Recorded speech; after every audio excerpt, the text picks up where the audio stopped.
going to start this lesson by looking at which of these two acute angles, A or B, is going to have a cosine of 0.5. Now remember that cosine is going to be, cosine of an angle is going to be the adjacent leg over the hypotenuse. Right. So if I'm looking at the cosine of A,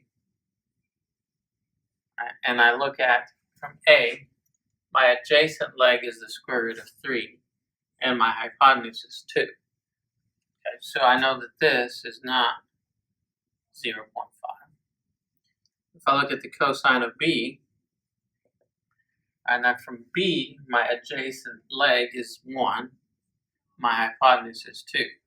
Now this does equal 0.5, so B is the angle that has a cosine of 0.5. Alright, we're going to introduce today what's called inverse trig ratios. And basically what the inverse trig ratios allow us to do is they allow us to take the side lengths and go backwards and find out what the angles are. So if we wanted to find out what this angle was, we could use what's called an inverse trig ratio to find out what the measure is in degrees.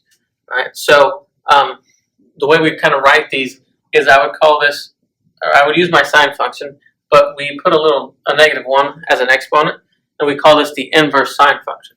So we use the sine function, or the inverse sine, to find out what the measure of an angle is. Okay. We still use the same ratio as far as the sine function being opposite over hypotenuse, which is going to be from A, we would say 3 over 5. That would be the opposite leg over the hypotenuse. Now we could also use what's called the inverse cosine function. Okay. It's the same cosine pieces, so we would use the adjacent leg over the hypotenuse. So in this case, if I wanted the measure of angle A, and I wanted to use the inverse cosine, I would use my adjacent leg, which is 4, and my hypotenuse, which is 5.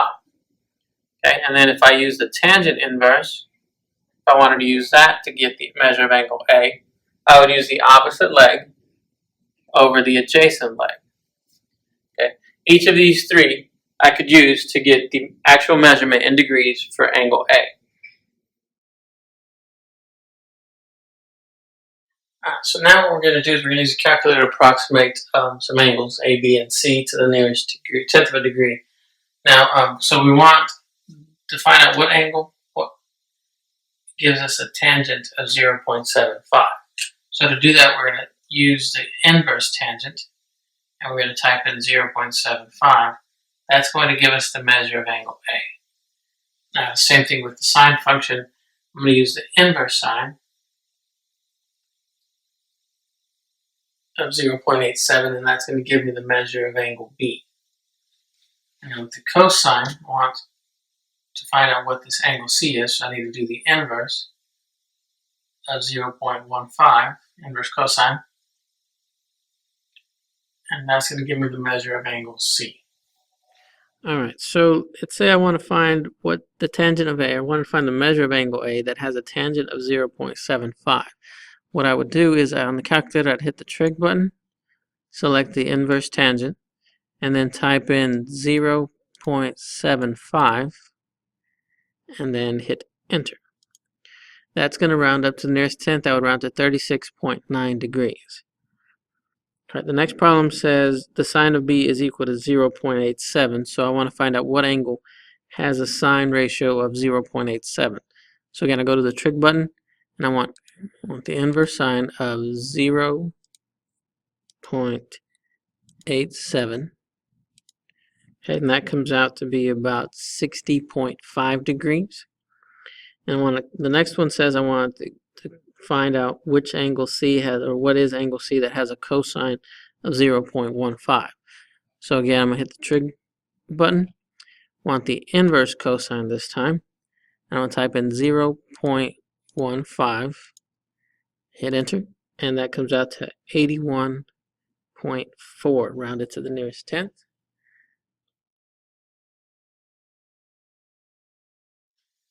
Now what we're going to do is we're going to combine all the different things that we've been learning about right triangles to do what's called solving the right triangle. So that means that we're going to find all the missing pieces. So I'm going to start by finding this angle C, or the side C. by using the Pythagorean theorem, since I know these two legs here. So that's going to be 2 squared plus 3 squared is going to equal c squared. So that's 4 plus 9, which is 13. So c is going to equal the square root of 13, which is going to be about 3.6. Okay. So I solved this piece. I know this is about 3.6. Now what I want to do is I want to find out the measure of angle A and the measure of angle A and the measure of angle B. So for that, I'm going to look at A. This is my opposite on this side. This would be my adjacent. So for A, I'm going to use the inverse tangent of 3 over 2 to get the measure of angle A. Okay. And that's going to be about 56.3. Right. Now I want the measure of angle B. So now this switches, this is my opposite and this is my adjacent. So then the inverse tangent of 2/3 is going to give me the measure of angle B.